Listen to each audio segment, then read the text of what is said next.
Hi there, I'm back on these fields where I was in the last video, or rather, depending on when I put these videos out, the first one I put out this year.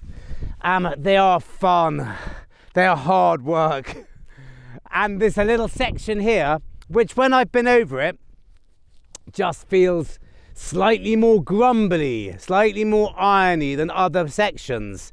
So I've come here today just to do a smallish area, really quite methodically. And I found a couple of Roman coins already, very, very deep. I mean, I am listening out for targets I can hardly hear. And 3 of them have been Roman coins, believe it or not, 3 of them. If you want to watch the videos I do of how to use this machine in deep pasture, please do. I'll leave links for them there and there. Because I really think that if you know how to use this machine properly, I don't think anything beats on pasture. I mean, look at this. This is the 3rd one I found, and the reason I'm recording this, because I think it's Celtic. Look at it. It's tiny.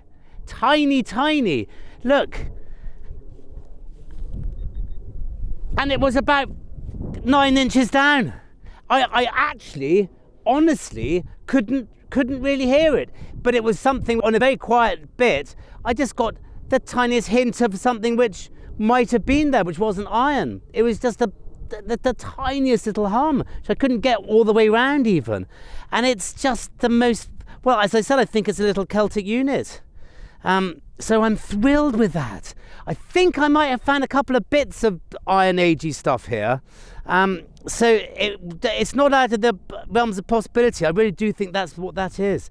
So I'm quite optimistic. But as I said in the previous video, they're big fields, these, and there's no hot area by the feel of it so far. So even though I'll be from the same field, I don't think I'm going to find enough in one day to do a proper video, a proper one, without showing you all the rubbish I find. So it might be the accumulation of 2 or 3 times, but it will always be from the same spot. So we'll just see how we get on, but I'm thrilled with that. That's just brilliant. Well, I've not been here very long, and from all the way down here, right, it was the size of that clod and more. I mean, this machine, if you're really listening out, but it's right at the bottom there. So 8, 9, 10 inches, and it's a little Roman coin. It's a little 3rd century radiate, probably Claudius, I would have thought. It's the 2nd one I found at depth in this little area.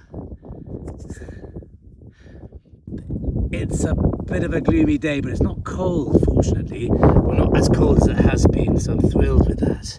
And really was a long way down. Okay, look, this really is nothing to write home about, but it's in the same area, and it's tiny and deep again. Depth doesn't really matter because this field has been turned over in the last 20 or 30 years.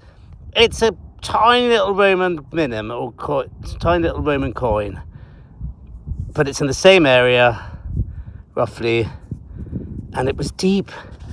It was 6 or 7 inches. I mean, not that deep, but for something so small. And here's another one I just found too. They're not surviving that well, are they, these coins? It's funny, but that's another radiate. Look, you can see him there, and there will be the god or an emperor on that side. You can see quite clearly. But look, that's all just from today already. Only been here an hour or so. So we're in a spot. That's a little Celtic one, I think. Just feels right to be Celtic. Don't ask me why. Bit raised, bit domed. Just feels Celtic, not Roman, that. Funny shape. Well, I found another one. I found another 2. Which means, where's my glove? That's 7 slightly grotty coins, even though the last one was actually quite nice. I'll show you in a minute. I'm very close to it here. Now, it's sounding slightly softer, but I thought we'd better do a live one. Next time I'm here, I promise that I'll bring the speaker and I'll show you exactly how all this is sounding, because it's quite interesting. And the depth I'm getting, admittedly, conditions are pretty good for depth, I think. It's nice and moist. It's been raining and snowing and sleeting and the ground's really good. But actually, it also made me think, I'm going to lay down a challenge to anyone who wants to go up against me and my Deus II. You can be a Deus user or you can be a user of any other machine. Because I reckon now, and I know it's a pretty mad and slightly crazy challenge, but I reckon I can go up against anyone with this now. I really do. So if you live in the south of England, I don't want to travel too far, and I don't want to do it on my fields because I know my fields. If you would like me to come and challenge you with my detector on pasture, I don't care if they're good targets or bad targets, it's just depth I'm going for. If you've got things in a nice pasture field that are deep and hard to find, hard to dig, then get in touch, because I'm really keen. I don't really do much pasture with other detectorists, so I'm just really keen to see how I would get on in a challenge, because I'm quite confident. Anyway, well, let's dig this. But as I said, I'll bring my speaker up next time. Hi there, welcome to headquarters. Well, we're here just for me quickly to say that I'm very keen about not so much a challenge, but just going out with someone or two people and comparing signals, because I do reckon I've got that Deus absolutely singing now on pasture, and I'd be really keen to see how it compares with the other big detectors like the Mine Lab. And actually, there's a very nice guy called Stuart who watches these. Hi Stuart, who very kindly asked me out in Wales fairly recently, and he's quite handy with his Mine Lab. Now I've got to say, I don't think there was anything that I found tricky which he didn't pick up fairly easily with his Mine Lab at depth in pasture. So I'm a little bit more timid about my initial claim that nothing will beat the Deus. I think things will beat the Deus, but I'm just keen to see. So please, in the comments or get in touch with me directly, let me know if that might be of something of interest. Please, not too far from where I am, please, if that's okay. Don't want to travel too far, an hour and a half or so max, if that's all right.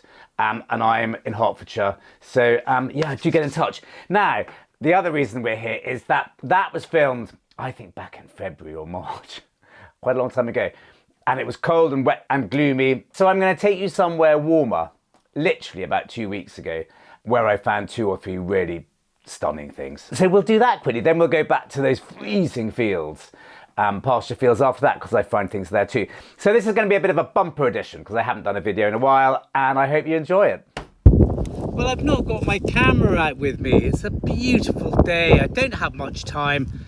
I'm pottering around a few bits and pieces that I've not really been on before. Like where this is usually game cover. And I found some cracking things. I'll show you in a second. The best bit so far is this huge stud of sorts. I haven't really cleaned it properly. But look, there's going to be something lovely on that side. Lord knows what it was for. Someone's going to say a door or something like that. I don't know. I'm going to clean it up. I'm not going to rub it too much here. And then this isn't as odd, but it's a really nice one. Is that Mars, is it? It's a Nuremberg Jetton, but it's got a head on that side. I think it might be Mars. Gosh, I've got long nails, I'm sorry. But it's Rosenau on that type, Mars on the other. A few more bits and pieces, a couple of dodgy Roman coins. As I said, I'm not really recording. It's very windy at the moment. I'm having to tuck my hat under that, otherwise it keeps blowing off. But look at this. I don't know what it is yet. Another big bit, look at that. Now, I think it's a double-sided. Is it Saxon, or is it Norman, or is it modern? Who knows? Let's just take it.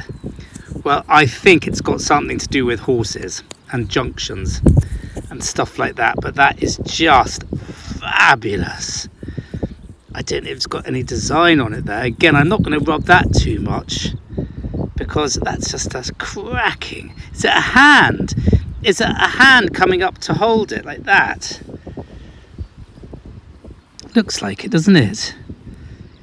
I think that is a really stonking piece. Look, I can't do any more than this camera wise, so we'll probably go back to headquarters and have a look.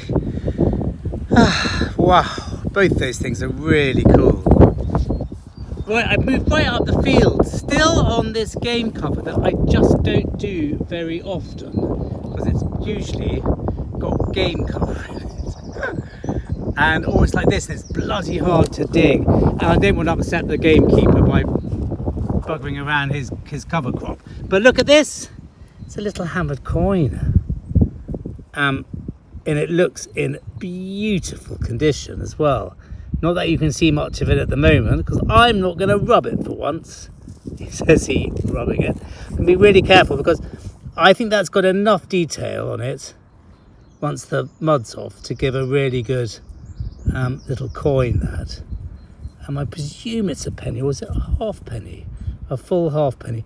I don't know, but just wanted to show you that quickly, because we'll look at this as well.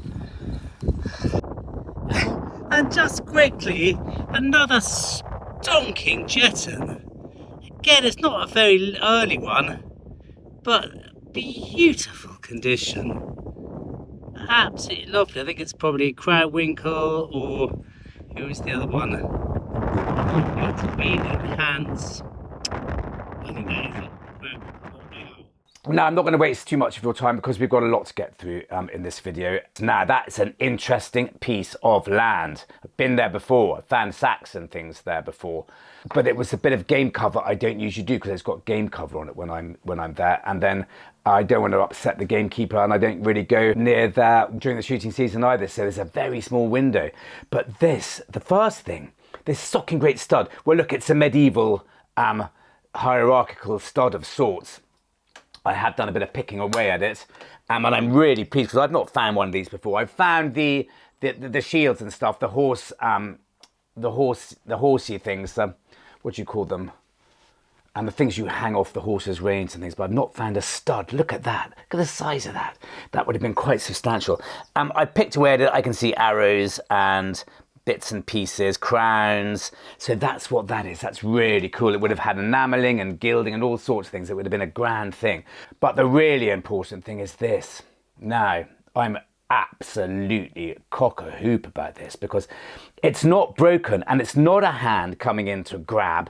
It's an animal of sorts. Look, it's got two little eyes and a snout, and it's a dog or a horse or a hog or a pig or something like that, and it's just absolutely wonderful. It's so tactile.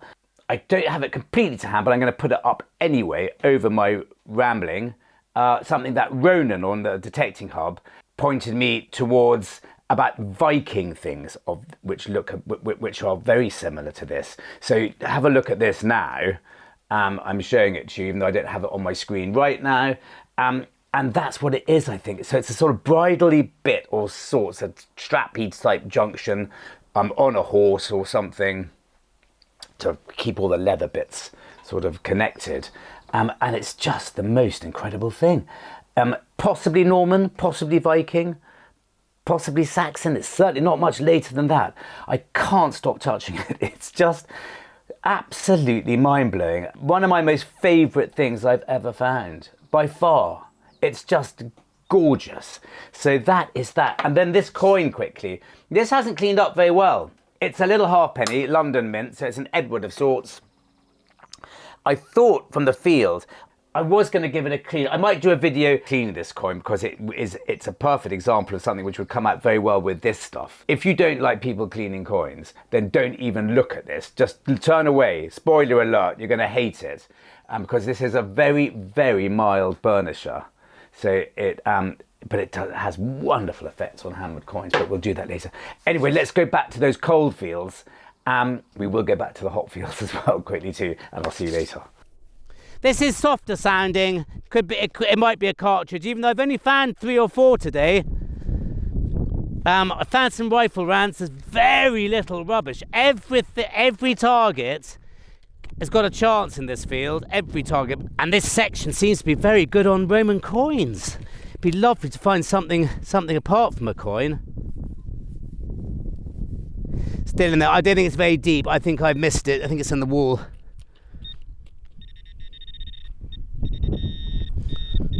A bit of both. It's down there, but slightly to the side. I'm pinpointing well today. I tell you when I'm pinpointing well and when I'm pinpointing badly. Today's good. Should be there. Sound like a little coin, if I'm being honest. It's not. It's the other thing in this bloody field which there are thousands of. And they look like Roman silver coins, but they're not. They're buttons. Oh, I thought that could have been I was hopeful there. Funny enough, as I said, it did sound a bit softer. And those buttons do come up a little bit softer. Anyway, challenge laid down. But here's that coin I was talking about just now. Slightly darker than the others. The other ones are very green, and it looks to me to be Constantine. Very worn again. There's a bit on that. That's not 3rd century, it's 4th century. And that's not a bad reverse actually.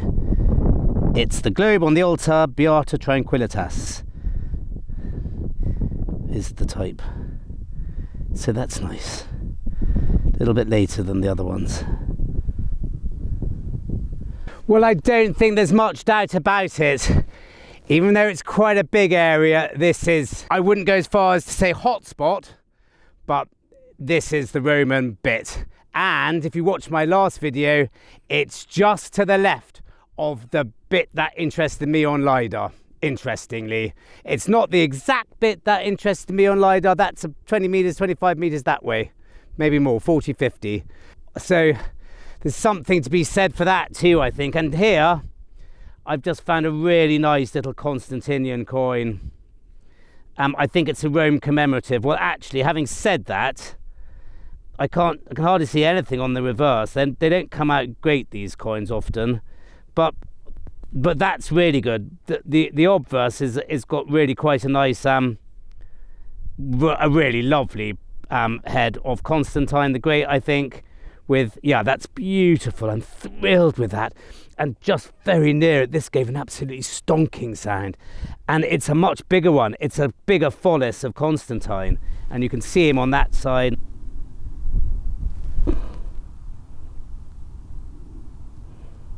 And I think that's Sol Invictus on the other, or Gloria Romanorum, not survived particularly well. But that's a big coin there, and look, there they are together. But that one, that smaller one, that's the best one I found in this field by far. It's beautiful. But I don't know what's going on the other side yet, but it might gently clean up. But I don't really care because the obverse is so good. Ah, my gosh. I think it's here. Well, it's certainly not all roses. There's hundreds of buttons, and I got really excited about this because it gave a really nice big sound, not the little buzzy ones from all those little Roman coins. It's a top ring. These are terrible, aren't they? Because they've got all the right qualifications for a good object. Big, round, got a hole in it like a ring, and therefore your machine is just convinced. Really, really shows you're on something good. You're on something horrible. I suspect this may not be very old. It's quite uniform, or is it? It made a hell of a sound, as you can imagine. Big bit of copper, big bit of bronze. And it looks to have some sort of ferrous there. Did sound a bit ferrousy, to be fair. Part of me says very modern, end of a poker, but part of me is thinking, could that have some age to it? I just don't know. But it's rather a cool thing and made a hell of a sound. It's if it was much, much smaller, I'd say it was part of a Saxon cruciform brooch, but I don't think it is. Too big and heavy. Well, there's not been many days when I've found as many Roman coins as I have today, that is for sure. I must have found 4 or 5 other little ones I'm not going to bore you with, because they're just not good enough. They're tending to be barbarous or non-barbarous 3rd century radiates, most of them. But it just means it's a very exciting bit of field. Just got to try and find something a little bit more, well, something that isn't just a little bronze coin. We're going to dig this, and I'm going to go back, show you the area on LiDAR again, and grab my speaker to show you what all this sounds like, because I think it'll be interesting. Now that's just, I'm not saying it is a coin, a Roman coin, but it bloody well sounds like one. It's sharp and deep, and just this area, I mean, Lord knows, I'd love it. I'd love to be able to see if there's any pottery, or I'd be amazed if this wasn't a coin. It's just sounding perfect, or maybe a tiny piece of lead.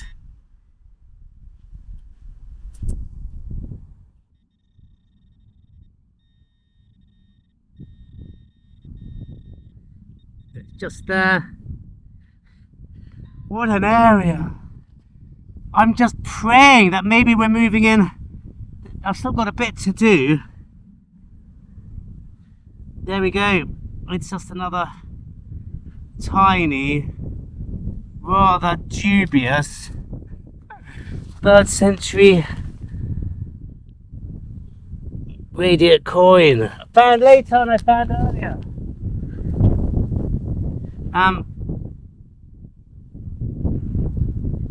Not an awful lot going on it like the rest of them.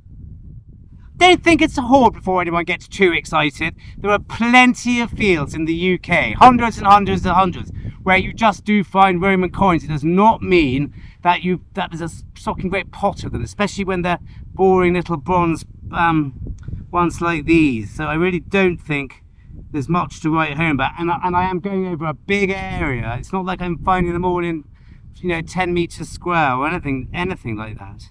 But yeah, so that's a lot of coins we found today. And as I said, yeah, let's whiz back, grab the speaker, and come back here and finish it off. Well, this gave a sound, an incredible sound. I told myself it was probably going to be something horrible like a rifle shell, but I've now found 4 of these in this field, and they have all sounded like that. And it's a big chunky sestertius like the others. There's not much on it, but my god, I'm literally on my way home. This is my last line. Well, look, there's something on that side, and there'll be a crappy head on that side. Well, I don't know, there's something there, isn't there? The mission, that's rather a nice one. Might even be a bit of legend left, which I haven't been on the last lot. Gosh. So they're not all radiates. That might be a Dupondius. The reason I can say that is because the Dupondius, to distinguish it from a sestertius, often had radiate heads, and I think is that a radiate or just his hair? There's some writing coming off there as well. There's a bit of legend left. Okay, fabulous. I'm pleased with that. But Lord knows who it is. I don't think it's any of the sort of Hadrian, Antoninus Pius lot. But look, that's brilliant. Absolutely wonderful. There's something about these coins. They're so just fabulously tactile. Well, I mean, it's fabulous, that field. It's big and a bit mad, and I think it has been detected before, and that would make sense that we're finding so many tiny grotty coins and not so much of the bigger stuff, because I think it has been done, but quite a long time ago. But it's been pasture for ages, and I must have found, gosh, 15, 20 coins there. I'm not going to bore you with them all because they're just simply not good enough, apart from this one, the last one we found. Absolutely lovely, chunky Roman coin. It is, as it turns out, it's Marcus Aurelius as Caesar. So it would have been issued by his adopted father Antoninus Pius, it would have been a coin under his reign, but it's featuring his adopted son and future emperor Marcus Aurelius on that side. So there's a young Marcus Aurelius, not the ones we usually get when he's a bit older looking with his beard and stuff. He's clean shaven, he's got curly hair. It's just a lovely coin. I just love these coins. They're just so chunky and tactile. You should just carry them around in your pocket. Just look at them occasionally. That's what I do anyway. So that was that. And then this. Now, where's my book? I don't have it to hand, Hattat's brooches, but this is what this probably is. Now, I just thought it was just slightly too heavy and slightly too chunky to be one of those things, but, and I'll show you a photograph of what I mean. I'll illustrate this now, but it looks like the knob of a Saxon brooch, a big Saxon brooch of sorts. It's too small to be poker or something like that. And it just does have that look of something that that would have been that. So you've got the cross of the brooch, and it would have been one of the sides of that. As I said, I'll show you that. I am sorry, I got completely distracted. So I'm finishing the headquarters section off the following day. Just to say, we're going to go back to the hot fields quickly because we almost saved the very best till last. I don't think anything will quite beat the Norman bridal piece, but then we'll come back here straight after one last time. So see you in a minute. Well, I've just found this, which is a lovely looking object. And I think it's the pin of a large brooch or buckle, isn't it? I don't think it's any more than that, but it's just really cool. So is that yellow flower, whatever that is. Really tactile little object, that. And then this, look, another Roman. I think it's Constantinian, because I think that is the emperor doing something or other. Who's he got there? The child or the captive or whatever. And then so we're going to get a good bust of that, and I'm not going to scratch that because that's quite hard sand. So we'll take that back to, take both of them back to.